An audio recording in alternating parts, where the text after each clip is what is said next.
China is on the edge of recession for the first time since 2008 outside COVID.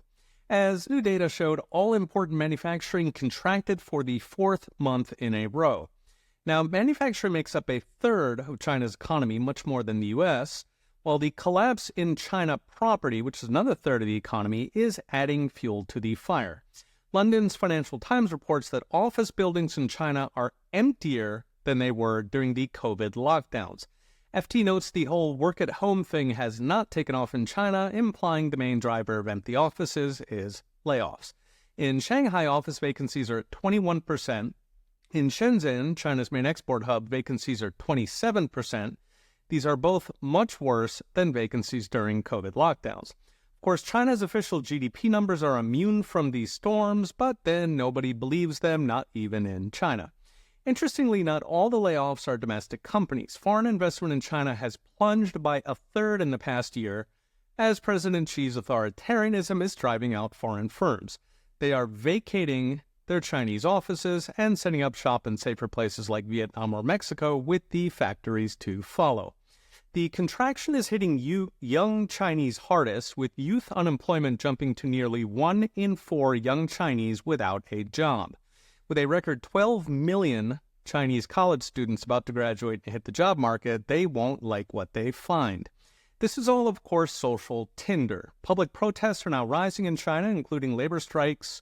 One involved 1,000 workers in a Nike sweatshop, along with hundreds of strikes by unpaid construction workers as property developers collapse and go out of business. The background here is hundreds of millions of Chinese work informally, so you need a kind of domestic passport to move to a big city where wages are decent, and most rural Chinese don't have one. But you also need 15 years of formal work to get a government pension. That means for older workers, especially those without kids thanks to government birth control, layoffs could mean literally starving in old age. They are desperate. So what went wrong with the Chinese miracle? In his 10 years of rule, growth under President Xi has collapsed to half its old rate. So China now grows like a normal middle-income country. This is because the Mao-worshipping Xi cracked down on business, even disappearing prominent businessmen who criticized him. Meanwhile, Xi plowed trillions into government-favored industries like green energy and housing. These have both now collapsed with overcapacity and under demand. To illustrate, at one point, China had nearly 1,500 electric vehicle makers. Almost all are gone. Meanwhile, housing is at least $5.5 trillion in bad loans, with millions of Chinese losing their life savings in half-built apartments when the property developer goes under. So what's next? Brought to you by Unchained.com.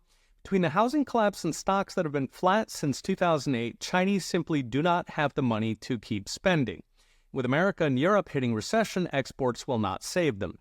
And if China fails, their social contract is based on obedience for growth. If the government can't hold up growth, historically Chinese have gotten very kinetic.